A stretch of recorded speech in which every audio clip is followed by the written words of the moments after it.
있는데 정책의 역사 이 베버리지 보고서는 반드시 100% 나옵니다. 왜 그러냐면은 우리 1601년 엘리자베스 구빈법 때부터 시작해서 영국은 선별주의 복지제도를 한 거예요. 공공부조 한 겁니다. 그런데 이 베버리지 보고서를 통해서 이 공공부조 정책 갖고서는 영국의 미래 사회복지를 얘기할 수 없다라고 얘기하면서 드디어 뭐하냐?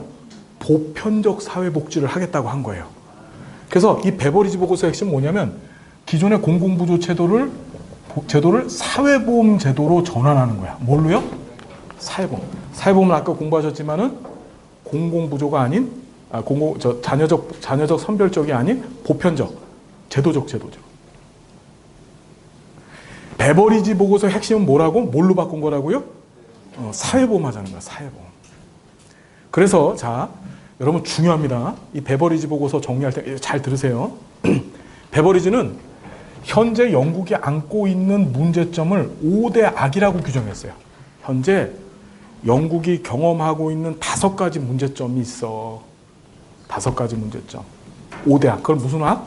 5대 악. 5대 악이 시험 문제 잘 나와요? 안 나와요?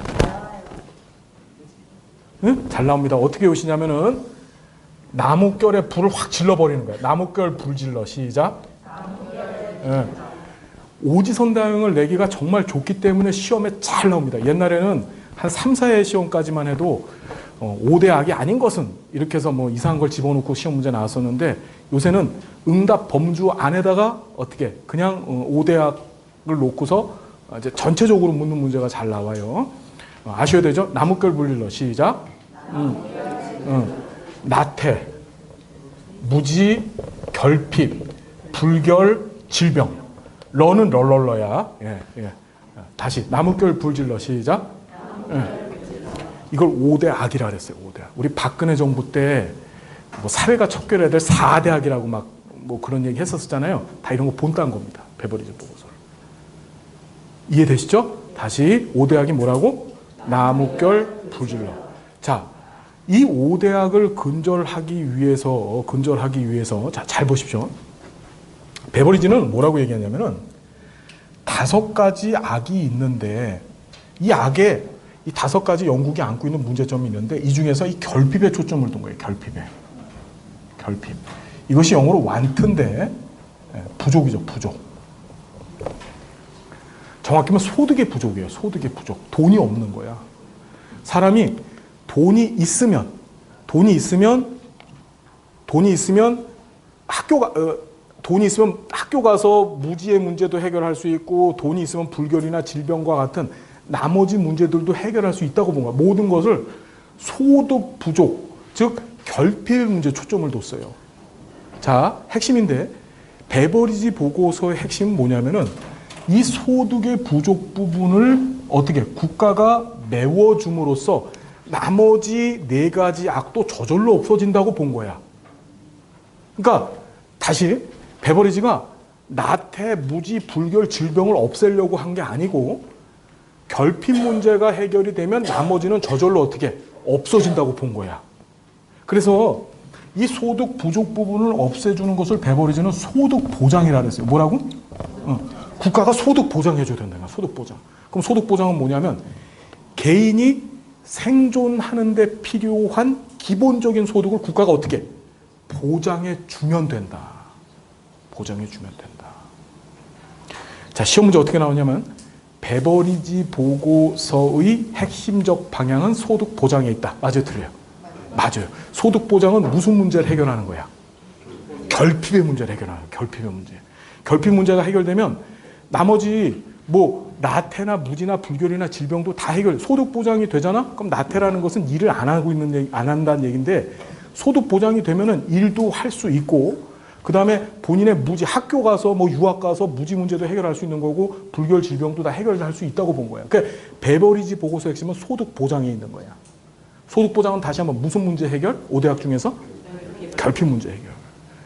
그러면 이 소득 보장을 어떻게 되냐면 빈민들에 대한 소득 보장뿐만 아니라 전 국민에 대한 소득 보장을 다 해야 된다고 본 거야. 그래서 기존의 공공부조 제도 갖고는 안 되고 보편적인 사회보장제도인 사회보험이라는 것을 본격적으로 쓰자고 얘기한 거예요. 자, 여기 봐요. 영국이 이 베버리지 보고서를 베버리지가 만들어낼 때 기본적인 초안이 있었어요. 초안. 이 베버리지 보고서가 등장하게 된 배경이 있는데, 첫 번째는 뭐냐면은 베버리지 보고서가 등장하게 된 것이 여러분 들어보셨을 거야. 부스와 라운트리 들어봤어요? 들어봤죠? 자, 부스, 그 다음에 라운트리라고 하는 사람이 1899년에 라운트리라고 하는 사람이 빈곤에 대한 실태 조사를 해요. 무슨 조사했다고? 빈곤 실태 조사. 아직까지 얘가 시험에 나오진 않았는데 나올 거야. 나와야 돼. 예, 이게 아직까지 지금 17회까지 진행하면서 라운트리 얘기는 등장하지 않았었어. 자, 무슨 소리냐면은 저 얘기 좀 들어봐요. 저 좀 봐봐요. 자, 부스라고 하는 사람이 영국의 수도가 어디죠? 런던을 대상으로 해서, 야, 과연 우리나라가 빈곤자가 얼마나 많고 빈곤이라는 게 도대체 뭘까? 도대체 빈곤이라는 게 뭐냐 이거야. 그거를 한번 알아보기 위해서 영국 런던을 대상으로 해서 처음으로 빈곤에 대한 실태 조사를 한 거예요. 우리 동네에, 런던 동네에 빈민이 얼마나 있고, 그다음 빈민이라고 하는 기준은 도대체 뭘까? 그렇죠. 근데 그 조사가 엉망진창이었어. 표본도 별로였었고, 그 다음에 조사한 내용들도 부실부실했어. 그런데 중요한 거는 라운트리야, 라운트리. 부스가 실태 조사를 처음 해본 사람이고, 라운트리는 이 부스한테 영향을 받은 거야.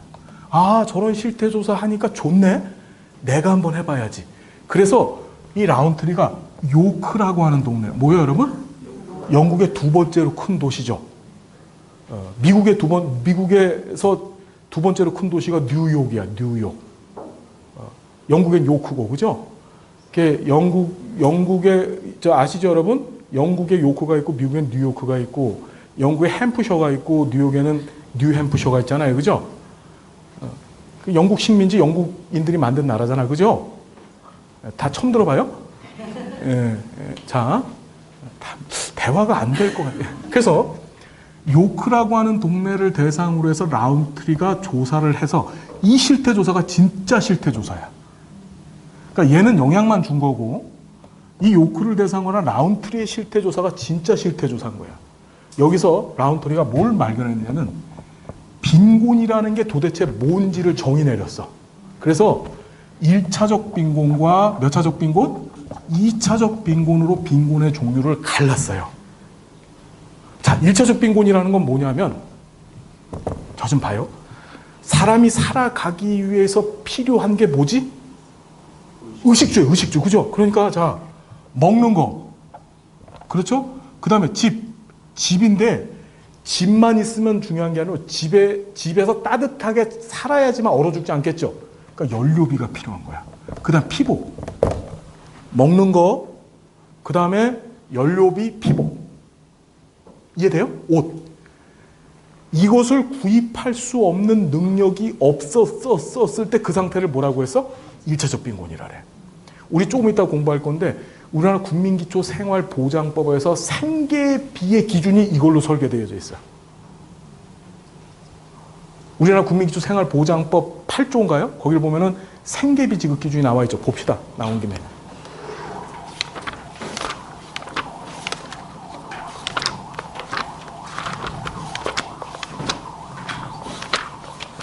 왔다 갔다 해서 죄송한데 다 아셔야 됩니다.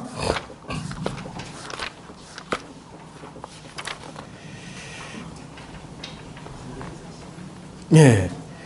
자, 8조. 7조에 있고, 부양능력 8조 2. 자, 어디 보면 450페이지 봅니다. 450페이지 보니까 생계급여 8조 나와 있죠. 거기 보니까 뭐래? 생계급여는 수급자에게 밑줄 긋습니다. 의복, 피복, 옷, 그 다음에 음식물, 그 다음에 연료. 세 가지. 이해돼요? 라운트리 1차적 빈곤이야, 이게. 왜 그렇게 설정했는지가 여러분 역사적 의미, 정책적 의미가 있다는 걸 알아야 돼요. 아시겠어요? 그래서 이 세 가지를 마련하지 못하는 상태에 썼을 때 그걸 뭐라고 하는 거야? 1차적 빈곤이야. 자, 2차적 빈곤은 뭐냐면은 이거 마련할 능력은 있어. 근데 중요한 게 그 돈을 딴 데다 써야 돼. 딴 데다. 가장 대표적인 게 뭐지? 의료. 이거 딱 마련할 준비는 되어져 있는데 이게 필요한 게 100만 원이라면 100만 원어치 돈은 있는데 이 100만 원을 갖고서 가족이 아파. 그럼 의료비에다 써야 되잖아. 그죠? 이해되시죠? 또 당시 영국에 뭐 여러분 아편 전쟁 아시겠지만은 영국이 이 당시에 아주 아편이 유명했죠. 예, 아편 아시죠, 여러분? 여러분들도 좀 하신다 그랬잖아. 예, 머리카락 뽑으면 다 나와. 버닝썬. 그래서 그런 마약이나 또는 술 이런 것을 구입하기 위해서 자신의 생계와 관련된 기본소득을 사용하는 사람들이 있어. 그렇게 됐었을 때 그건 몇 차적 빈곤? 2차적 빈곤 상태라고 한 거야. 이해돼요? 자, 라운트리의 정책학적 역사적 의미는 뭐냐면 요크시를 대상으로 해서 빈곤이 뭔지를 정의 내린 거야. 빈곤이 뭔지. 이해되시죠? 이해되시죠? 그래서 뭐라고 얘기하냐면 이때 드디어 빈곤선의 개념이 등장합니다. 빈곤선. 무슨 선? 이게 정확히 하면 절대적 빈곤이라는 거죠. 우리 빈곤의 종류에 절대적 빈곤, 상대적 빈곤, 주관적 빈곤이 있어요. 절대적, 다시 무슨 빈곤? 우리 좀 이따 책 보면서 다시 정리할 거야. 절대적 빈곤, 상대적 빈곤, 주관적 빈곤. 절대적 빈곤이라고 하는 거, 이 절대적 빈곤 안에 우리 라운트리 방식이라는 것과 오르센스키 방식이라는 게 있거든요. 공부할 겁니다. 그래서 라운트리 방식이라고 하는 것이 뭐냐면 국가가 빈곤선을 탁 정해놓고 이 빈곤선 밑에 있으면 빈곤하다고 보는 거야. 우리나라는 2015년 전까지만 해도 국민기초생활보장법에서 최저생계비라는 걸 정해놨죠. 최저생계비. 그래서 최저생계비보다 소득이 낮으면 어떻게 되는 거야? 저 사람은 빈곤한 사람이야. 이렇게 정의 내렸던 거야. 그러니까 우리나라는 2015년까지는 절대적 빈곤 개념 하에서 공공부조 제도를 운영했었어. 근데 지금은 기준 중위소득제도라는 것이 생겨서 상대적 빈곤 개념을 써요. 상대적 빈곤은 뭐냐면은 전체 국민 소득을 쫙 놓고 봤었을 때 기준 중위 50%에 해당하는 사람들이 있어. 이 사람들보다 소득이 적으면 빈곤이라고 보는 거야. 그러니까 중간보다 좀 낮으면 그걸 빈곤 상태로 보는 거라고. 그게 무슨 빈곤? 상대적 빈곤이라고. 그 상대적 빈곤 측정 방법에 타운젠드 방식이라는 게 있습니다. 좀 이따 공부할 거예요. 타운젠드 방식. 그 다음에 주관적 빈곤이라는 거 있는데 이건 뭐냐면 나는 돈 되게 많아. 이건희 회장, 내가 이건희 회장이 나 15조 원 있거든. 그런데 난 가난해. 이렇게 생각할 수도 있잖아. 그럼 빈곤한 거야. 예, 죽일 놈이지. 그렇죠. 이해되시죠? 예, 그래서 이건 네덜란드의 라이덴 방식이라는 게 있어요. 이 측정 방법이. 그래서 라운트리 방식, 오르젠스키 방식, 절대적 빈곤 측정 방법, 그 다음에 타운젠드 방식, 상대적 빈곤 측정 방법, 그 다음에 라이덴 방식, 주관적 빈곤 측정 방법. 지금은 무슨 소리인지 하나도 모를 거야. 몰라도 돼. 그냥 한번 듣고만 지나가. 됐죠? 자, 일로 봅니다. 그래서 빈곤선의 개념이 정해져요. 빈곤선이 몇 차적 빈곤? 1차적 빈곤이에요. 1차적 빈곤. 자, 이걸 갖고 누가 등장하냐면 조지 웹부부라고 등장합니다. 웹부부. 뭔 부부? 웹부부. 이 사람이 두 부부인데 이 조지 웹부부가 아까 전에 공부하셨던 점진적 사회주의자, 페이비안 사회주의자예요. 이 웹부부가. 무슨 주의자? 점진적 사회주의자, 즉 페이비안 사회주의자 아까 배우셨죠? 사회주의에는 크게 두 가지가 있다. 점진적 사회주의, 급진적 사회주의. 아주 대표적인 페이비안 사회주의자입니다. 됐어요? 자, 이 웹부부가 뭘 만드냐면 국민 최저한. 다시 뭐라고? 국민 최저한. 이걸 내셔널 미니멈이라고 얘기를 해요. 이게 지금의 최저 생계비야. 이 빈곤선 개념을 갖다 놓고서 자, 국민의 최저한. 이만큼은 누가 보장해야 돼? 국가가 보장해야 된다는 얘기를 얘가 처음 한 거야. 웹부부가. 이해되죠? 외법부가 다시 뭐 했다고? 국민 최저한 개념을 얘기했고, 자, 이걸 누가? 베버리지가 받아들여서 그 국민 최저한을 보장하는 방법이 뭘까? 뭘로? 사회보험 갖고 보장해야 되겠다고 한 거야. 공공부조 갖고는 국민 최저한 보장을 못해. 국민이 살아가기 위한 최소한의 생계에 관한 보장은 누가 해야 된다는 거야? 국가가 해야 된다는 거야. 그 개념이 이렇게 나온 거야. 이렇게 타고 들어온 거야. 세 사람, 첫 번째, 부스, 라운트리. 부스는 얘한테 영향 준 것 뿐이야. 핵심은 라운트리가 요크를 대상으로 한 조사가 1차적 빈곤 개념을 만들어냈고, 거기서 뭐 빈곤 선 개념이 나온 거야. 그걸 갖고 어떻게 외법부가 국민 최저한 개념을 찾아냈어요. 이건 국가가 이만큼은 해줘야지. 안 그러면 국민 굶어 죽는다 이거야. 얼어 죽고 굶어 죽는다. 그러면 국민 최저한을 이루기 위해서는 기존의 구빈법 체제에서의 공공부조 방식, 즉 선별적 자녀적 체제 갖고는 안 된다. 뭐가? 사회보험 써야 된다고. 누가 얘기한 거야? 베버리지가 얘기한 거야. 베버리지가. 그래서 국민 최저한은 뭐다? 결핍의 문제를 해결하기 위한 소득 보장에 초점을 둔 거야. 나뭇결 불질러. 오케이? 됐죠? 다시 일로 가면 지울게요. 어려워요? 네. 자, 베버리지는 이렇게 얘기를 해. 그래? 그렇다면은 여러분, 사회복지정책은 아까 처음에도 얘기했지만 경제정책하고 분리가 돼야 안 돼요. 돈 없는 나라는 복지를 할 수가 없어요. 돈 없는 나라는 복지를 할래야 할 수가 없어요. 베버리지는 뭐라고 얘기하면요. 기본적인 복지정책을 수행을 하려면은 경제정책이나 또는 인구 사회학적 정책들이 뒷받침을 해줘야 된다. 즉 사회보험제도로의 대전환을 이뤄내야 되는데 그러려면은 다른 정책들이 뒷받침을 해줬었을 때 사회보험제도로의 대전환이 가능하다라고 얘기했고 그것을 3대 전제 조건이라고 얘기했어요. 무슨 조건? 3대 전제 조건. 그 3대 전제 조건 첫 번째가 아동수당주라는 거야. 가족수당이라고도 하죠. 뭔 수당? 가족수당 하면 뭐가 생각나야 돼? 아까 전에. 스피넴랜드법 몇 년도? 1795년. 아까 배웠어. 스피넴랜드법을 했더니 빈민들이 애들을 많이 낳았다 그랬죠. 우리나라도 지금 아동수당 주고 있죠. 아동수당 주고 있어요. 그죠? 주는 이유가 뭐야? 이뻐서 주는 거야?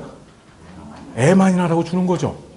자, 사회보험제도를 운영하려면 인구 규모가 커야 돼요. 왜 그러냐면 보험은 위험분산이라고 하는 원칙이 있어요. 운영 방식에 있어서 위험분산. 개인한테 발생한 위험을 여러 사람들은 흩어뜨려 놓는 거죠. 가입자 수가 많아야 된다는 소리야, 쉽게 얘기하면. 예? 예, 그래서 인구 규모가 조그만 나라들은 사회보험제도를 운영할 수가 없어요. 그래서 베버리지는 아동수당 제도 도입을 통해서 전후에, 즉 전쟁이 끝난 다음에 베이비 붐 시대를 만들어야 된다고 주장을 한 거야. 애들을 많이 낳아야 되는 거야. 전쟁이니까 사람들이 많이 죽었을 거 아니야. 그러니까 사회보험제도 운영이 힘들겠지. 그러니까 어떻게 애를 많이 낳게 하라고 아동수당 제도를 도입해 줘라. 경제정책으로 그걸 제시한 거야. 그게 첫 번째야. 이해되죠? 아동수당 그 전제조건 첫 번째. 두 번째가 완전고용. 완전고용. 국민 전체 다 어떻게 일하게 만들어라. 그래야지 몰래 보험료를 낼 거 아니야. 그렇죠?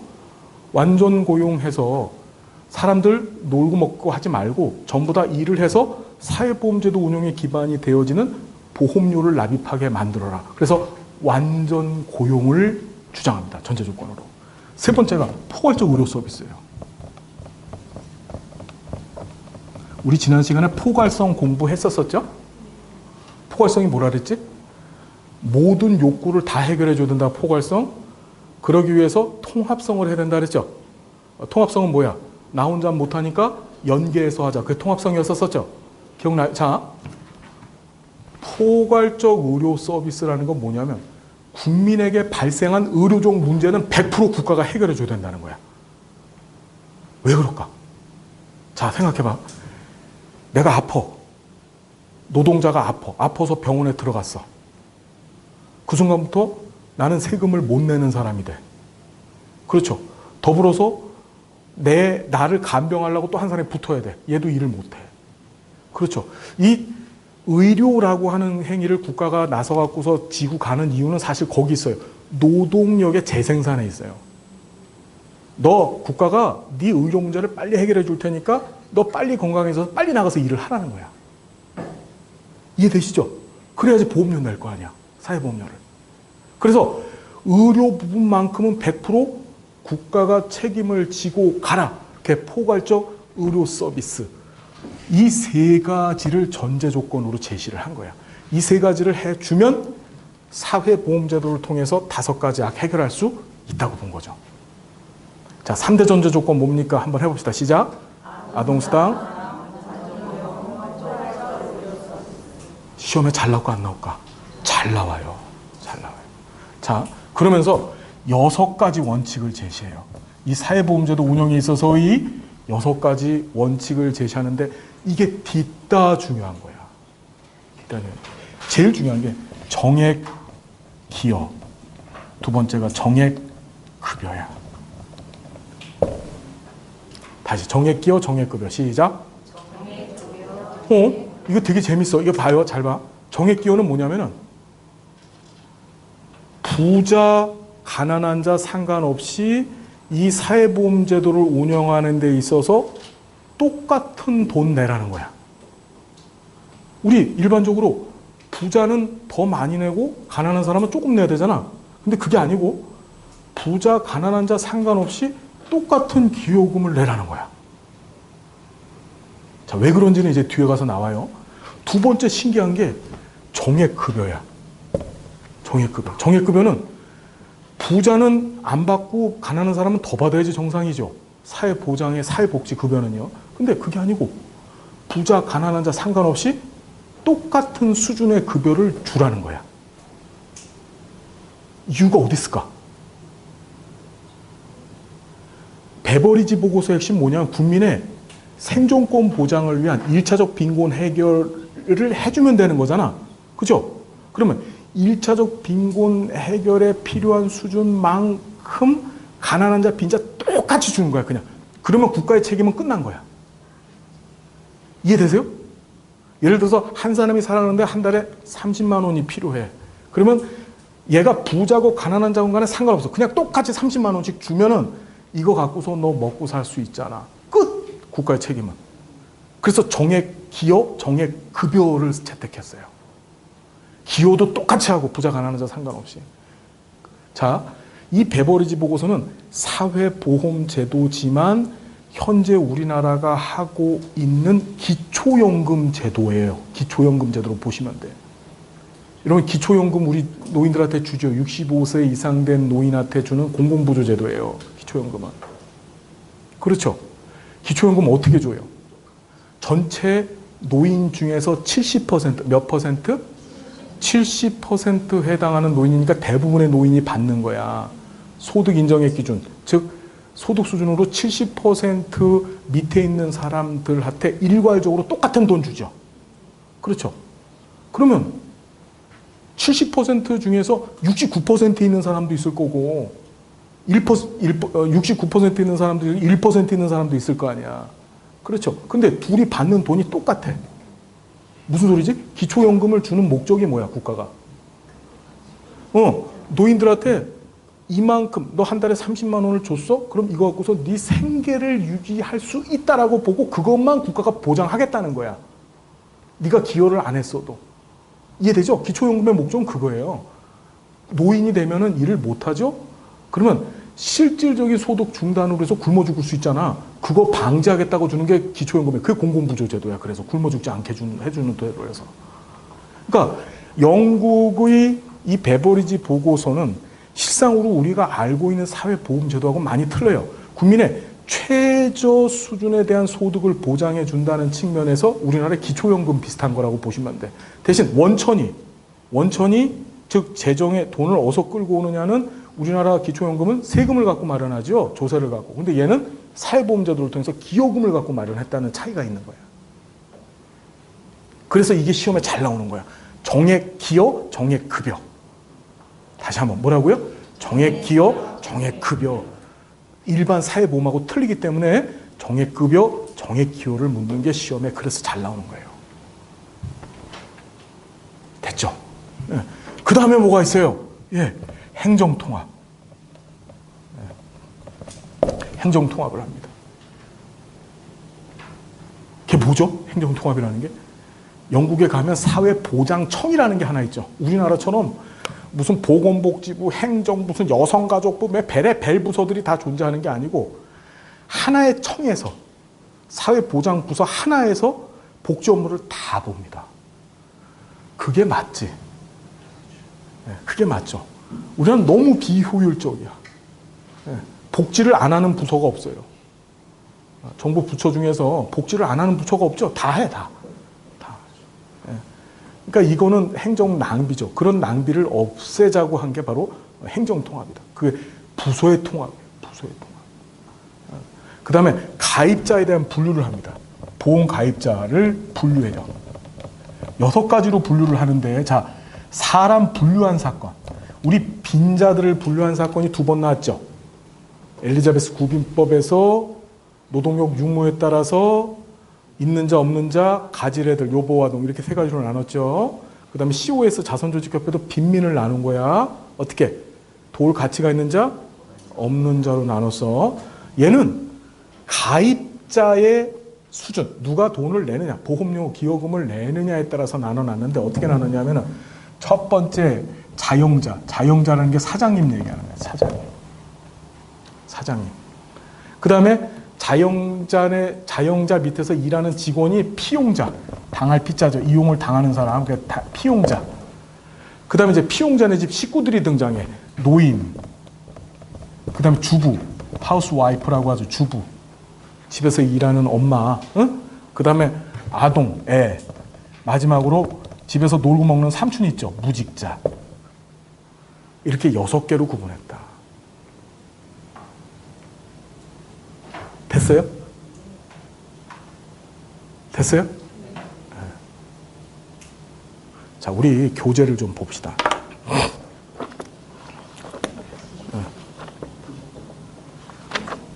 무직자. 자, 우리 3번째 책 22페이지에. 피셨어요? 엘리자베스 빈민법 몇 년? 1601년.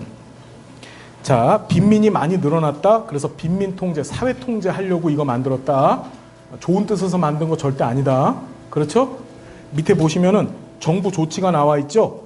노동력 유무에 따라서 빈민을 몇 개로 나눴다? 3개로 나눴다. 시험 문제 잘 나온다. 2번 나왔다. 그래서 노동력이 있는 자, 없는 자, 노동력을 가질 자 이렇게 나눴다. 됐어요? 그래서 노동력이 없는 자는 어디? 빈민원, 우리 구빈원이라고 하죠? 여기다 갖다 집어넣어 놓고, 노동력이 있는 빈민은 작업장에서 강제 노역시켰다. 요보아동, 얘네들은 남자애는 도제, 여자애들은 한여. 됐어요? 이거 전부 무슨 세로 운영했다? 지방세. 이만큼만 알면 시험 다 풀어. 그 다음에 자, 62년 정주법 보이시죠? 시험은 우리 교재 범위를 절대 넘어서지 않습니다. 제가 장담하겠습니다. 예. 왜 웃으세요? 예. 우리 교재만 갖고 공부하시면 되고 제 강의만 들으시면 되는 거예요. 아시겠죠? 제가 책임지겠습니다. 외우려고 하시는 것도 좋은데 포인트 잡는 게 중요하겠죠? 예. 이 파란색 글씨. 누누이 말씀드립니다. 무슨 글씨? 파란색 글씨. 기출 응답범 줄 알았습니다. 전부. 파란색 글씨가 포인트예요. 자, 정주법 몇 년도? 육지에서 살아야 된다. 육지에서. 그래서 밑에 보시니까 산업 발달로 재정 여건이 좋아 구제가 좋은 도시교구로 구빈들이 자꾸 이주했지요. 근데 이거는 농촌 교군의 노동력은 부족해지는 일이 벌어진 거야. 아까 했었어요. 그죠? 농촌은 노동자가 많이 필요한데, 그러니까 단순 노동자를 얘기하는 거죠. 도시는 고급 노동자들 필요하지 이런 거지들은 필요가 없는 거야. 그래서 어떻게 돼? 정주. 그래서 모든 빈민이 법적으로 일정한 교구에서 소속된 교구에서만 구제받을 자격이 돼서 밑에 보시면 노동력이 있는 구빈의 이주 제한으로 인해서 어떻게 실업 요구자가 증가하죠. 이게 무슨 일이 벌어지면 농촌에는 거지들이 차고 넘치는 일이 벌어진 거야. 이해되죠? 예. 자, 넘어갑니다. 거주 이전에 제한을 했다. 자, 1700 몇 년? 22년의 작업장법. 자, 그래서 수용된 빈민들한테 수출용 생산품을 생산하게 하는 당시 네덜란드 빈민원을 모방해갖고 수출용 생산품 만드는 일을 시키기 위해서 작업장이라는 데 가서 일을 시켰는데, 그렇죠? 맨 밑에 보시면은 이게 시험엔 나오지 않았었어요. 1722년 작업장법이. 예. 그래서 밑에 보니까 뭐 빈민 비용 절감 효과가 발생했지만 원재료 낭비가 일어났죠. 보이세요? 경과 보세요. 경과.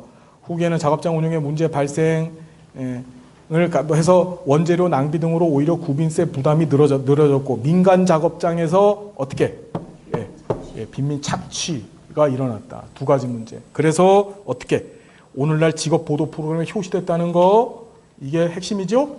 작업장법. 그리고 이것 때문에 이제 길버트법과 그 다음에 스피넴랜드법이 등장이 된 거예요. 작업장법 때문에. 전부 다 노동력이 있는 빈민에 대한 그런 얘기죠. 그렇죠? 다시 한번 얘기지만 노동력 없는 빈민은 그냥 가두면 돼. 그리고 1782년 몇 년도? 길버트 빨리 와. 길버트 빨리 와. 그래서 열악한 환경에서 운영되는 작업장의 빈민의 착취 문제가 대두됐고, 그래서 토마스 길버트 하원 의원이 제안해서 의회에서 통과됐다. 핵심, 원해구제 주장했다. 길버트법의 핵심 키워드는 뭐야? 원해구제야. 시험 문제도 그렇게 나와. 그리고 인도주의적이라는 거. 길버트 하면 원해구제. 오케이? 예, 그래서 노동 능력이 있는 빈민을 작업장에 보내지 않고 자신의 가정에 머물게 하면서 원조 또는 인근에 있는 적당한 직장에 취업 알선까지 해줬었다. 됐어요? 됐죠? 그리고 가장 인도주의적인 법이 뭐야? 1795년에 스피넴랜드법이다. 그래서 자, 넘겨보시면은 경과 노동 빈민에 대한 구제 허용으로 노동자 임금 수준 위에 보시면 정부 조치 보세요. 스피넴랜드 임금 보조제 채택 밑줄 그시고 임금 노동자 즉 노동하는 빈민의 임금이 가족의 생계 유지에 필요한 빵의 구입에도 미치지 못한 경우 그 부족분을 교구가 빈민세에서 지급해줬어. 지방세로. 됐어요? 그래서 임금의 액수는 빵의 가격과 연동해서 정하도록 해서 빈민 개개인의 수입에 관계없이 최저소득이 보장되도록 해줬다. 너무 좋죠? 사람들이 일하겠어 안 하겠어? 안 하죠. 월급도 안 올려주겠죠? 그렇죠. 대신에 지방세 부담은 자꾸 늘어날 거예요. 그래서 오늘날 시험에 나왔습니다. 가족수당 제도의 시초다. 오케이? 예.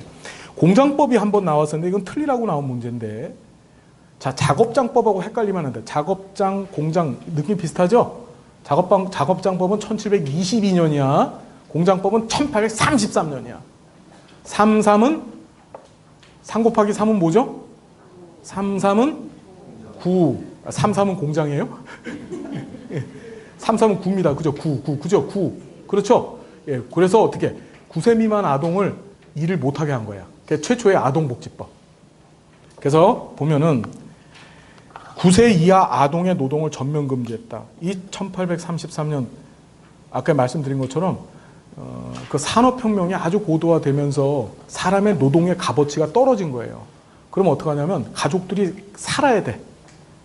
살려면은 아빠가 벌어오는 돈만 갖고서는 생계 유지가 안 되는 거야. 그러니까 가족 전체가 다 총출동을 해야 되는 거야. 그러니까 아빠, 엄마, 애들까지 당시 기록을 보면 6살짜리 애들이 광산에서 일을 했어요. 광산에서. 그러다 죽지요. 부자들하고 빈자들의 평균 수명 차이가 한 3배 내지 4배 정도 났었습니다. 기가 막힌 일이죠. 그래서 1933년 33은 9, 그렇죠? 그래서 9세 미만 아동은 어떻게 된다? 노동을 하지 못하게. 그래서 이것이 뭐다? 세계 최초의 아동복지법이다. 아동만을 대상으로 한 복지법이다. 그렇게 시험 문제 나왔다. 됐죠? 세계 최초의 아동복지법 뭐라고요? 12회 때 그렇게 시험에 나왔던 거예요. 자, 그 다음에 34년 이 신빈민법. 3가지 원칙 제시했다. 첫 번째, 열등처의 원칙. 작업장제의 원칙이라는 게 이게 원내구제 원칙, 다른 말로 원외구제 금지 원칙이야. 이해돼요? 예? 그 다음에 균등처우, 균일처우 아까 했습니다. 국세로 걷어들인 거야. 지방세가 아니고. 그래서 모든 빈민한테 같은 수준의 혜택, 급여를 주게 만들었다. 됐죠? 자, 시험에 하나 나왔던 게 공공부조 제도를 여기까지 끌고 왔어요. 그래서 영국은 잘 보시죠. 계속 공공부조 제도를 했습니다. 그래서 여기 볼게요. 공공부조 제도 하지 말고 사회보험제도로 돌아가자라고 베버리지가 42년도에 얘기했죠. 그렇죠. 근데 이건 보고서일 뿐이야. 실제로 집행됐어, 안 됐어? 실제로 집행이 되지는 않았어. 영국 정책에 큰 영향은 줬지만 집행은 되지 않았는데 실제로 영국의 공공부조제도가 사라진 시점이 언제냐? 밑에 보시면 1948년. 몇 년도? 48년 국민부조법의 수립으로 드디어 영국은 공공부조 국가에서 빠져나와요. 무슨 법? 국민부조법의 시행으로 수립으로. 자, 연도 기억합시다. 몇 년도? 48년. 에이, 싸팔. 그죠? 그래서 이때 무슨 법? 국민부조법. 이게 등장해서 영국은 공공부조가 끝납니다, 이제. 됐죠? 됐죠? 예. 자, 그 다음에 사회개량운동, 이런 건 읽어보시고 별로 중요치 않아. ON, 자선조직협회, 인보관운동처럼 이게 뭐냐면은 잘 볼게요. 저 좀 봐요. 베버리지 보고서가 등장하기 전까지 영국의 인권. 그러니까 국가가 복지를 하려면 국민들의 요구가 있어야 되고, 그렇죠. 국민들의 바람이 있어야지만 복지할 거 아니에요. 그 요구에 관한 얘기들이 등장한 거예요. 한번 읽어보시고. 자, 3번에 부스 라운트리 사회조사 좀 봐봐요. 부스가 런던시 사회조사 했다 그랬죠? 근데 실패한 조사예요, 이거는. 그래서 99년, 몇 년도? 1899년에 라운트리가 요크시를 대상으로, 이게 핵심이야. 그래서 1차적 빈곤, 2차적 빈곤 나눴죠? 의식주 연료, 보이세요? 의식주 연료. 이게 해결이 안 되면 1차적 빈곤이었었다. 우리나라 국민기초생활보장법 8조에서 생계비를 어떻게 1차적 빈곤 수준에 맞춰놨다는 것도 봤어요. 그죠? 이해되나요, 여러분? 자, 밑에 보시고 부스 라운트리의 의의 보시고, 그 다음에 이제 드디어 다수파 보고서, 소수파 보고서가 등장하는데 이건 읽어보시고, 1908년에 노령연금법. 자, 이거 기억합시다. 1911년에 국민보험법. 자, 뭐라고요? 자, 국민보험법. 자, 중요해요. 여기 좀 봅시다. 영국은 영국이 베버리지 보고서가 42년에 만들어졌다 그랬잖아요. 그 베버리지 보고서가 등장하기 전에 사회보험 비스무리한 걸 해보려고 했던 게 국민보험법이야. 비스무리 해보려고 한 시도야, 시도.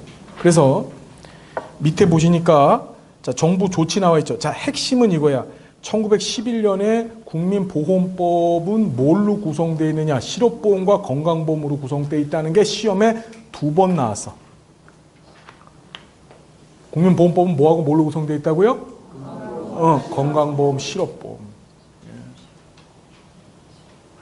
국가 정책을 세울 때 항상 이 건강에 초점을 둬요. 건강에. 다시 얘기하지만 건강 의료에다 초점을 두는 이유는 뭐예요? 노동재생산이야, 노동재생. 이게 사람이 아파서 누워있으면 이게 죽일 수도 없고 어떻게 방법이 없어. 그러니까 이걸 빨리 고쳐갖고서 일을 하게 만들어야 되는 겁니다, 국가가. 이해되시죠, 여러분? 그 두 가지로 구성되어 있다는 거 시험에 2번 그 문제만 나왔어. 그냥 국민보험법은 뭐하고 뭘로만 구성되어 있다? 그래서 연도도 그래서 1911년이야. 하나하나. 이게 뭐지? 건강보험. 하나는 실업보험. 그래서 1911년이야. 하나하나.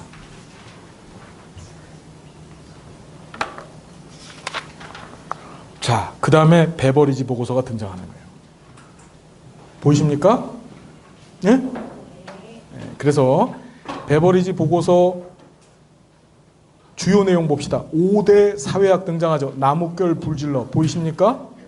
예. 그래서 사회보장은 국민 최저 수준 달성을 통해서 사회학을 해결할 수 있다. 최저 수준 달성을 주장한 사람은 누구야? 내셔널 미니멈 개념 주장한 사람. 조지 웹부부라 그랬죠. 웹부부. 그죠? 그 웹부부가 등장하게 된 역사적 배경은 뭐야? 라운트리. 라운트리는 누구 때문에 했어? 부수 때문에 했죠. 그죠? 예.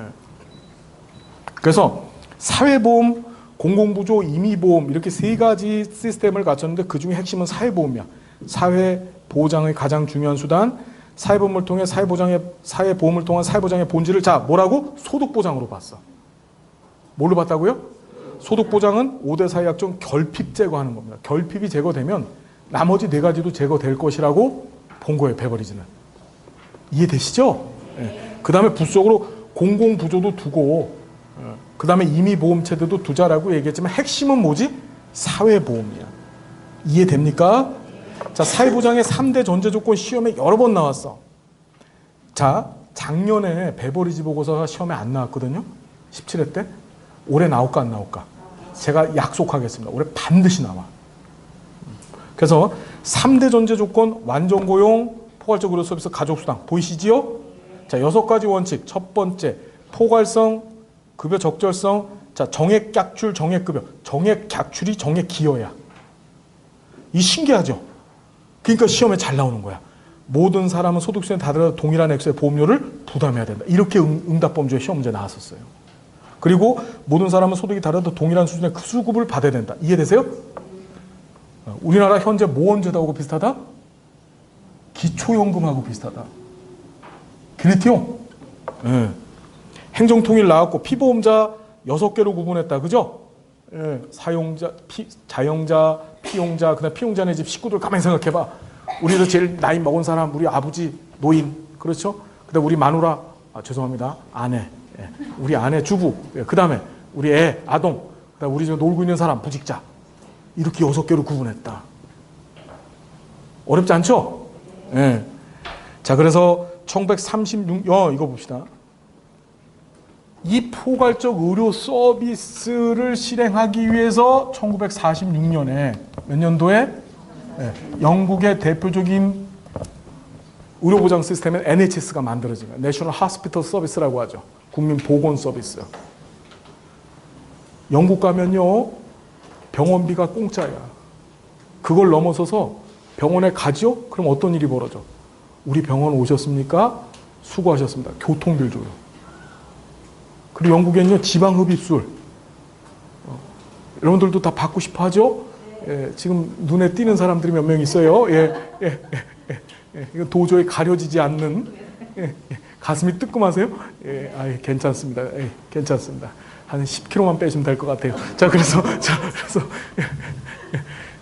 그래서 그것도 공짜로 해줘요. 진짜로. 지방흡입을 NHS가 해준다고요. 더 기가 막힌 게 지방흡입을 하면 살이 흘러내리죠. 살 빼고 나서 막 살 흘러내리는 그것도 해줘요. 성형도 해줘요. NHS에서. 남미로도 가야 되겠다. 그렇죠. 그 영국을 가야 돼 말아야 돼. 가야죠. 좋죠. 정치적만. 자, 이게 끝이야. 영국은 지금 공부한 거 넘어가지 않습니다. 이 시험이 어렵다고 얘기하는데 시험은 사실 키워드예요. 키워드입니다. 제가 눈에 파란색 글씨 위주로 그 키워드는 암기하셔야 되겠죠. 눈에 자꾸 보셔서 기억하시고 그것을 전체 흐름, 맥락에 붙이세요. 흐름을 모르고 단어만 들었다 외우면 전혀 의미가 없겠죠. 왜 이런 키워드가 등장했을까? 지금 강의 내용에 맞춰서 여러분들이 붙여서 정리하시면 된다, 안 된다? 된다. 절대 시험 어렵지 않다. 이 시험 이게 하다 보면 똑같은 말이 계속 나오네 이 생각이 들을 거예요. 하나도 어렵지 않다. 그 맥락을 좀 이렇게 잡으시는 데 초점을 두시면 돼. 이래서 영국 역사를 끝냈는데 뭘 얘기를 하려고 하다 여기까지 왔냐면 베버리지 케인지즘을 얘기하려고 하다 여기까지 온 거예요. 케인지즘 얘기가 나왔으니까 미국 역사까지를 해야지 얘기가 될 것 같아. 자, 미국의 사회복지정책 역사도 한 문제가 등장을 할 거야. 1929년입니다. 몇 년도? 1929년에 미국에 경제 대공황이라는 게 뻥 하고 왔어요. 경제 대공황. 들어봤어요? 이제 경제학 용어로서는 스태그플레이션이라고 얘기합니다. 스태그플레이션 들어보셨나요? 우리 경제가 이렇게 진행이 돼 가는데 세 가지 비정상적인 현상들이 발생을 해요. 그게 인플레이션. 그 다음에 요새가 디플레이션이라 그러죠? 요새 디플레이션 상황이라고 뉴스에 나오잖아요. 그죠? 여러분 가끔 뉴스도 좀 보십시오. 예.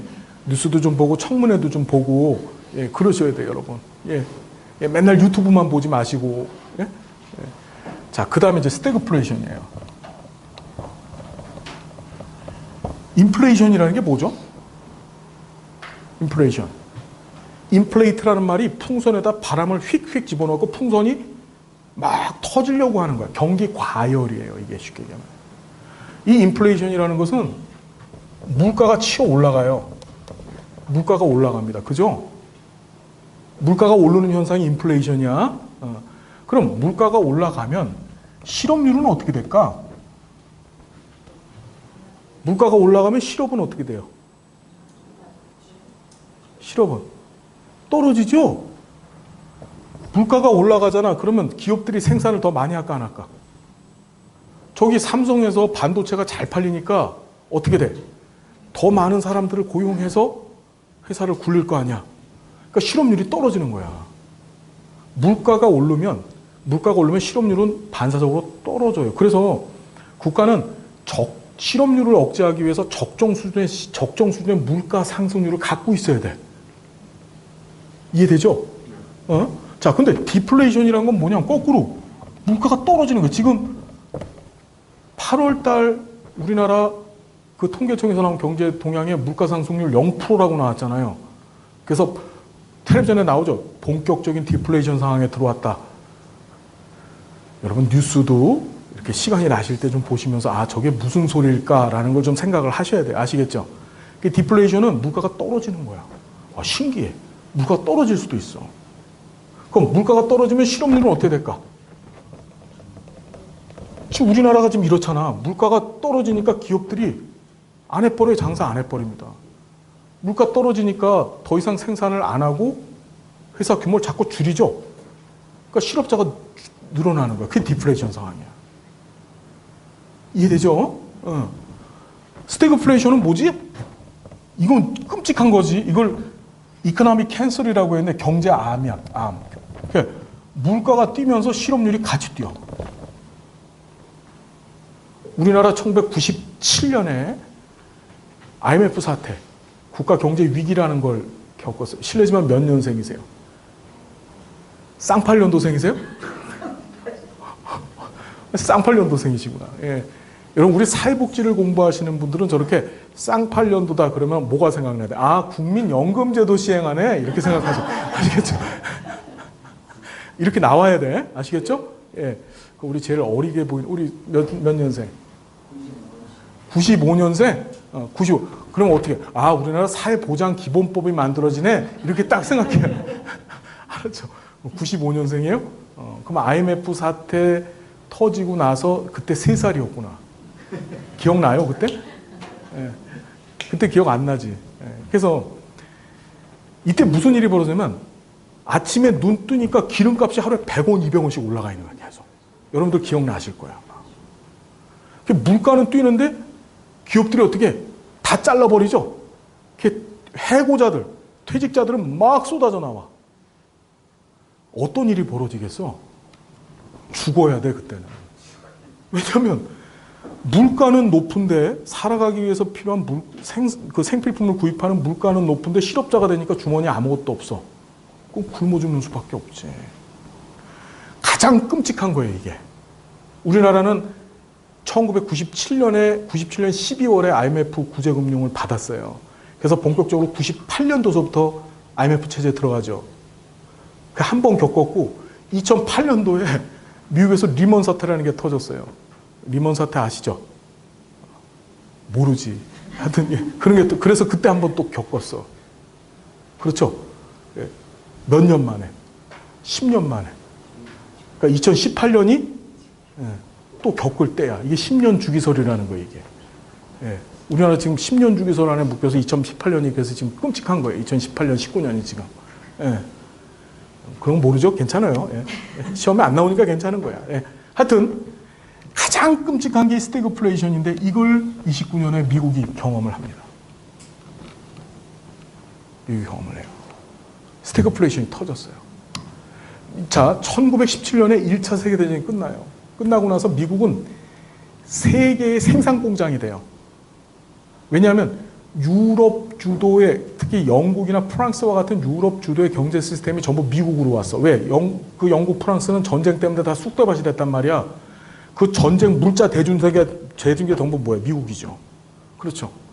그래서 1차 세계대전 17년에 끝남과 동시에 미국은 과거의 팍스 브리타니아, 즉 영국 중심의 세계 시스템이 어떻게 미국으로 들어온 거예요. 미국으로. 그래서 미국은 엄청난 부를 얻죠. 그 미국이 부를 얻는데 가장 기여했던 것이 대기업 집단과 신용제도예요. 미국은 대기업 집단, 당시에 여러분 잘 포드라고 하는 자동차 아시죠? 그 포드라고 하는 데서 마이카 시대를 만들었잖아요. 근데 GE라고 하는 회사 아세요? 에디슨 아시죠? 토마스 에디슨. 에디슨이 만든 전자제품 회사예요. 월풀 냉장고 써보셨어요? 요새 우리나라 그 지펠 냉장고가 제일 좋죠? 아닌가? 네. 근데 기존까지만 해도 옛날만 해도 월풀 냉장고면 최고였어서 그 월풀 냉장고가 GE라고 하는 회사에서 만든 거예요. 제너럴 일렉트로닉스. 네. 그게 토마스 에디슨이 만든 회사죠. 뭔 소린지도 좀 몰라 지금 뭐. 자, 하여튼 근데 중요한 게 그런 그 자동차나 전자제품 값이 싸요, 비싸요? 비싸죠. 그러면 그 비싼 물건을 소비자가 사게끔 만드는 방법이 뭘까? 그게 미국이 세계 최초로 크레딧 시스템, 즉 신용 시스템을 만들어낸 거예요. 할부제도. 비싼 자동차하고 전자제품을 구입을 하려면 한꺼번에 목돈 주고 살 수 있는 사람이 없잖아. 그러니까 할부로 그걸 구입할 수 있는 시스템을 미국이 세계 최초로 만들어요. 그게 아메리칸 익스프레스예요. 그게 아메리칸 익스프레스 카드야. 신용카드. 이해되시죠? 근데 이건 말 그대로 신용이야. 믿어야 돼. 믿을 수 있어야지만 되고 믿지 못하는 순간에 신용이 하락되면 동시에 경제도 같이 꺼지는 시스템이죠. 미국이 그걸 경험한 거예요. 1929년 10월 24일이죠, 정확히는. 블랙 서스데이라고 하는 검은 목요일이라고 해서 이때 다른 게 아니고 사람들이 더 이상 할부금을 갚지 못할 거라고 하는 소문이 쫙 퍼져서 이게 소문이야.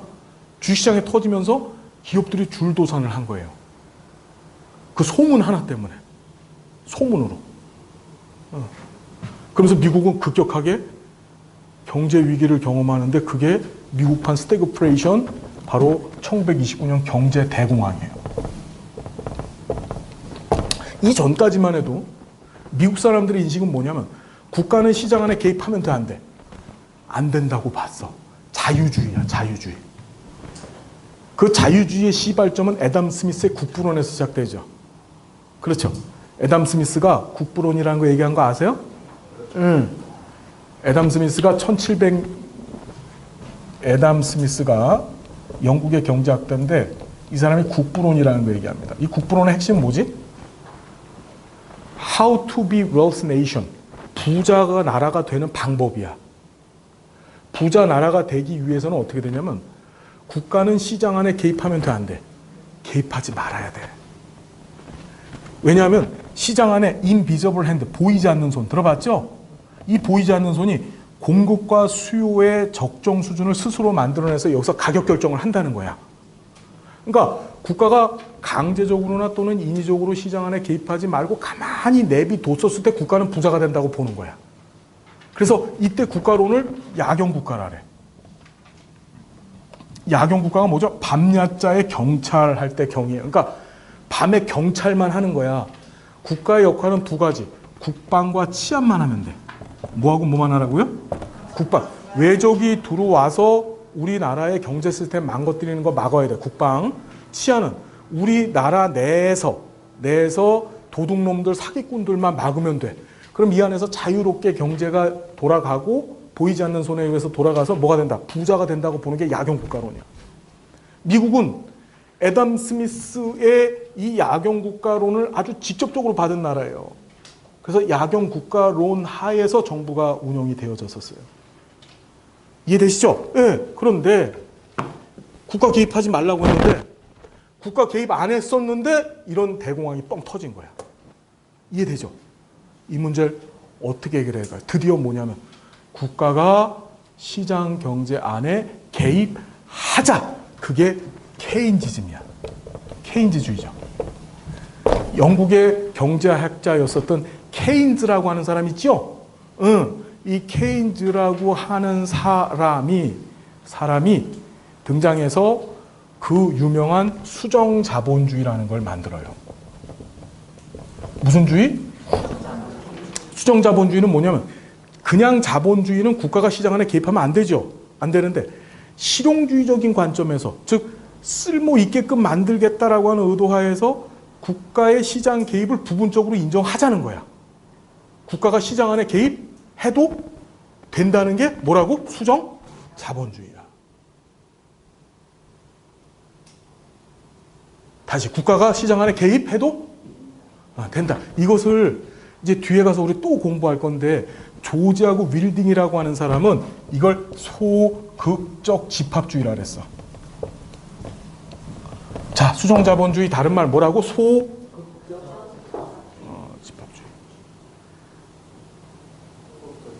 다시 소극적 집합주의. 이해되시죠? 바로 공부할게요. 자, 그래서 여기 봅니다. 자, 소극적 집합주의, 수정자본주의체에서 국가가 이 시장 안에 개입하는데, 자, 작년도 시험 문제죠. 이 케인즈가 강조했던 것이 유효수요였었어. 유효수요. 다시 뭐라고? 작년에 이거 나와갖고 다들 기절을 했었어요. 우리가 경제까지 해야 돼? 막 이러면서. 근데 지금 사회복지 트렌드가 오늘 첫 수업에서 얘기한 것처럼 경제예요, 경제. 대체효과, 소득효과 요번 시험에 나오나 안 나오나 봐. 반드시 나와. 요번 시험에 안 나오잖아? 그럼 내 손에 장을 찍어서 내가 이렇게 먹을게요. 알았죠? 예. 자, 알았죠? 예. 자, 보십시오. 꼭 나올 거야. 우리 선생님 계속 졸고 계세요. 제가 만일 여기가 한양대학교라고 했었으면 우리 선생님 제가 요렇게 씁니다. 출석부에다가 F 이렇게 써가지고 뭐라고 쓰냐면 밑에다가 시험을 봐도 F 이렇게 쓸 텐데. 자, 자, 농담이고 다시 이쪽 보세요. 자, 보세요. 유효수요 관리 전략이라고 하는데 저 좀 잠깐 봅시다. 이 경제공황이 터지기 전까지만 해도, 경제공황이 뻥 터지기 전까지만 해도 사람들의 이 시장에 대한 인식이 어떻겠냐면은 기업이 생산을 해내면, 생산을 하면 이 생산에 내어진 상품이 시장 안에서 다 팔릴 것이라고 본 거야. 그러니까 생산자가 있고 소비자가 있어서 누구 중심이지? 생산자 중심이야. 우리 이제 행정론 가시면 TQM, Total Quality Management 배우셨죠? TQM, 총체적 품질 관리 이론. 이제 그 얘기할 때도 이 비슷한 얘기를 할 거예요, 제가. 그러니까 뭐냐? 생산자가 중심이 되는 시장 구조냐, 소비자가 중심이 되는 시장 구조냐. 그러면 생산자들이 물건을 아무리 많이 만들어도 미국같이 거대한 시장 안에서는 그거를 다 소비해 줄 수 있는 거야. 있다고 가정을 해서. 그러니까 생산자들이 어떻게 막 만들어. 그런데 소비자들이 구매 여력이 없어. 소비할 수 있는 여력이 없어. 그러면 만들어낸 생산품이 재고로 남게 되고 그 재고는 결국 기업의 붕괴를 갖고 온 거야. 그걸 경험한 거야, 이때. 신용이 깨지면서, 신용제도가 깨지면서 더 이상 소비자들의 구매 능력을 시장 안에서 인정하지 않았던 거야. 그러니까 생산을 많이 해가지고 창고에 쌓아놨는데 이거 소비가 안 되니까 다 크레디트 카드로 사야 되는데 신용이 인정이 안 되다 보니까 쌓이다가 썩어서 없어지니까 어떻게? 기업들이 문을 닫고 기업들이 문 닫으니까 그 안에서 일하는 종사자들은 다 나와서 실업자가 돼서 실업률은 높아지고 그 기업이 문 닫으니까 물건값은 다시 쳐올라가는 거야. 그래서 스태그플레이션 상황에 들어온 거야. 이해되시죠? 그걸 경험. 그래서 케인즈는 유효 수요 관리 전략이라는 거예요. 이제는 패턴을 바꾸자. 생산자 중심이 아니라 소비자 중심, 수요자 중심으로 경제 시스템을 바꾸자는 거야. 무슨 소리냐면 어느 정도 소비가 일어날 것이라고 하는 가정하에 생산을 해야 되지, 생산해놓고 내놓으면 다 팔린다? 이게 아니라는 거야. 즉 소비를 중심으로 하고 소비를 하게 만드는데 경제에 초점을 둔 거야. 자, 잘 보세요. 이 케인지즘에 의해서 당시 미국의 32대 대통령이 있어. 그 아저씨가 루즈벨트인데 1932년에 32대 대통령. 다시 몇 년도? 32년에 32대 대통령인 루즈벨트 씨가 들어오셔. 이 루즈벨트 씨가 이 케인지즘을 받아들여서 그 유명한 뉴딜 정책을 피는 거야. 이 뉴딜 정책, 뉴딜이라는 말은 새로운 거래, 딜이 거래라는 뜻이죠. 이전까지 미국에서 해보지 못했던 거래를 하는 거야. 이전까지 거래는 생산자 중심이었었어. 그런데 그런 거래 말고 소비자 중심의 거래를 한번 해보자는 거야. 그러면 자, 어떻게 하느냐? 국민들한테 소비 여력을 갖게 해줘. 그것이 뭐냐? 유효 수요 능력을 갖게 하는 거야. 수요 능력을. 국민들이 지금 돈이 없단 말이야. 이해되시죠? 이 주머니 안에다가 돈을 채워주는 거예요. 그렇죠. 지금 경제가 굉장히 스태그플레이션 상황으로 어려운 상황에서 어떻게 하냐면 일자리 만들기. 뭐 만들기 여러분? 일자리를 대량으로 만들어서 국민들한테 일자리를 주면 이 일을 통해서 뭐가 생기겠어? 소득이 생기겠죠. 근데 기업들이, 일반 기업들이 지금 다 도산해버린 상태에서 일자리가 나와 안 나와? 안 나오죠. 그래서 뭘 하냐? 이 뉴딜 정책에서는 핵심이 뭐냐면 공공 부분의 지출을 통해서 대단히 공공 부분 일자리를 만든 거야. 여러분 잘 보세요. 이 뉴딜 정책에서 가장 대표적인 사업이 뭐냐면 미국의 후버댐이라는 게 있어요. 들어보셨어요? 중국의 산사이 댐이라고 하는 댐이 만들어졌죠. 2005년도인가? 그때 만들어졌는데 그 전까지만 해도 세계에서 가장 큰 댐이야. 후버댐을 가면 이렇게 봐도 안 보여요. 얼마나 높은지. 그 후버가 이 루즈벨트가 들어서기 바로 전에 이 경제공황을 발생시킨 미국 대통령 이름이야. 후버 다음에 루즈벨트가 들어온 거거든. 31대 대통령이 후보예요. 얘가 경제공황을 이끌고 온 거야. 이 공화당의 대통령이었었는데 어마어마한 댐을 짓고 그 다음에 TVA라고 해서 테네시강 유역 개발 사업이라 해서 미국의 그 테네시강이 이렇게 생긴 강을 이렇게 해놨어요. 무슨 말인지 되세요? 뭐냐면 국가는 가장 신용 있는 집단이죠. 국가보다 신용 있는 집단은 없어요. 그럼 국가가 그 신용을 통해서 돈을 잔뜩 빌리는 거야. 이해되시죠? 그러니까 채무를 진 거지. 그걸 갖고서 대단히 국책 사업을 하는 거야. 댐을 짓고 그 루즈벨트 당시에 미국의 고속도로, 그 다음에 기간 산업들, 철도, 전기, 댐 이런 것들이 그때 다 만들어집니다. 그래서 국가가 엄청난 빚을 져갖고서 대단히 국책 사업을 통해서 뭐라는 거지? 사람들을 고용한 거야. 고용하고 그들에게 일자리를 주고 그 사람들이 소득을 발생하죠?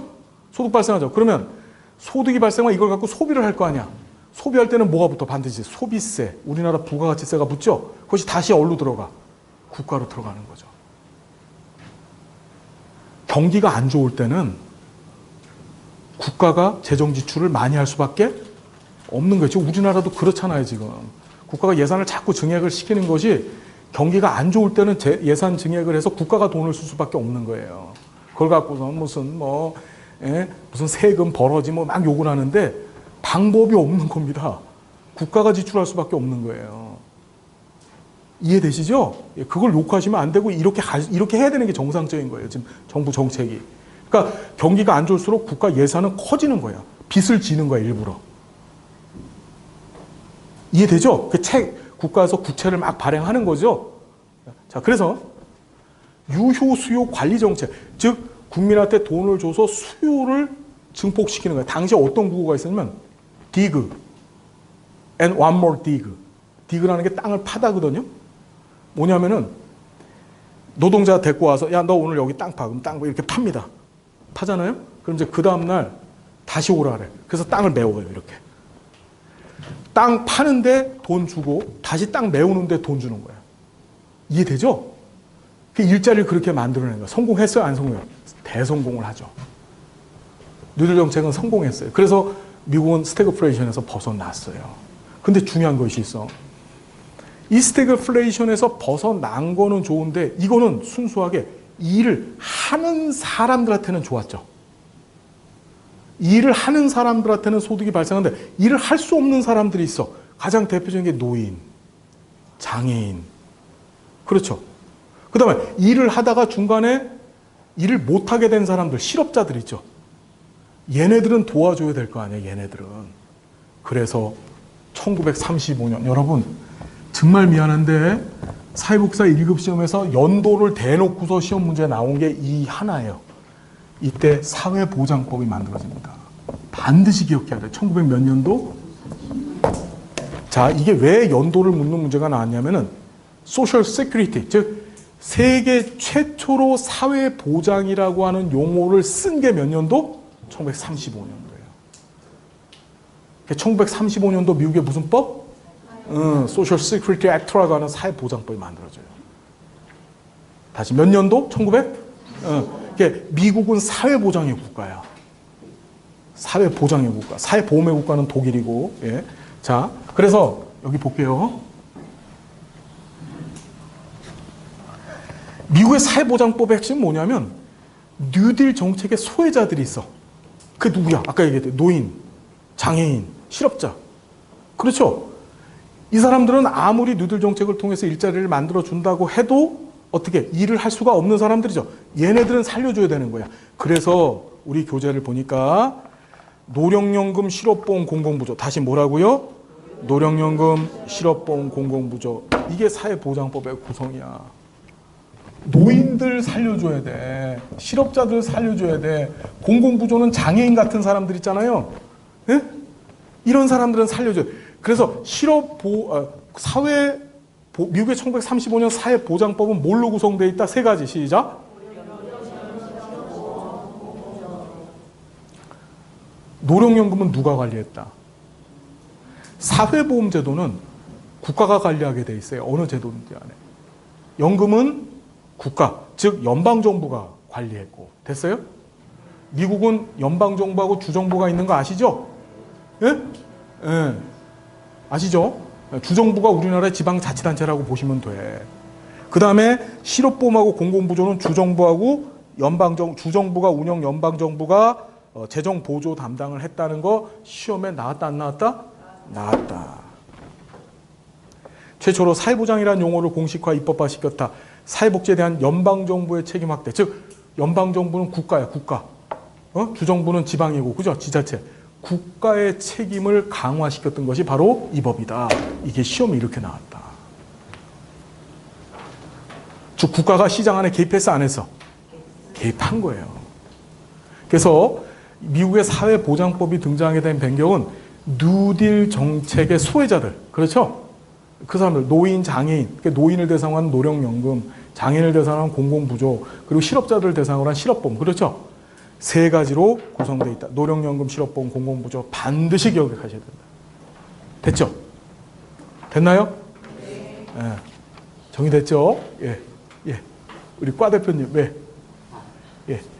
정리가 안 되신 것 같은데, 과 대표님은? 예. 자, 아직 밥이 안 왔죠? 예. 미국 1시까지 오라고요? 예. 지금 몇 시죠? 10분이면은 하나 더 할 수 있습니다. 자, 역사 기왕에 한 거 독일 역사까지만 할게요. 독일도 한 문제가 나오죠. 여러분 정리되셨어요? 유효 수요 관리 전략 정리됐죠? 네.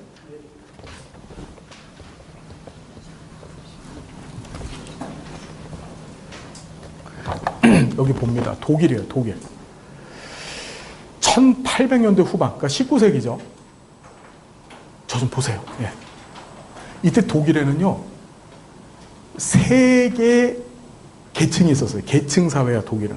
뭐가 있냐면은 그러니까 융커라고 하는 게 있었었고, 융커. 이름이 뭐라고요? 융커. 그 다음에 신흥 부르주아. 부르주아가 자본가란 뜻이죠? 그렇죠. 그 다음에 노동자. 이렇게 세 부류가 있었던 거예요. 융커는 대지주야. 이때는 독일이 프로이센이라고 하는 왕정국가예요. 왕이 다스렸던 나라예요. 프로이센이라고 하는 이 19세기까지. 그렇죠. 예? 예. 아시죠? 예, 그 왕 내쫓은 사람이 히틀러야. 예? 예. 이해되시죠? 예. 자, 그래서 융커가 있어 신흥부르주아 노동자 계층이 있어서 얘네들이 제일 핫발이고, 융커는 대지주라고 해서 땅을 많이 갖고 있었던 당시에 진짜 옛날부터 지배계급이었었던 사람들이었었고, 이 부르주아들이 뭐냐면 산업혁명을 통해서 돈을 벌은 자본가들이었었어. 자, 이 독일의 사회보험제도를 이끌었던 사람이 바로 비스마르크죠.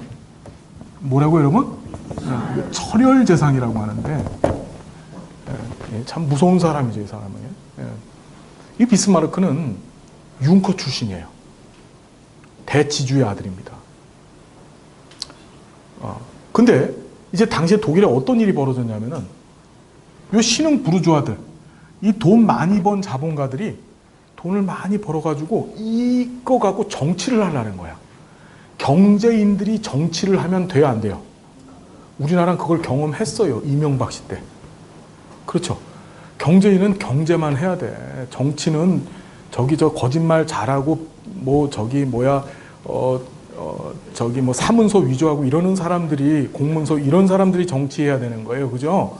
예, 경제는 경제인이 해야 되고 사회복지사는 사회복지해야 되는 거야. 제발 딴짓 하면 안 돼요, 여러분. 그렇죠? 예, 자꾸 경제인이 정치한다고 하니까, 그렇죠. 예, 그래서 어떻게 감옥 가잖아, 자꾸. 예, 예.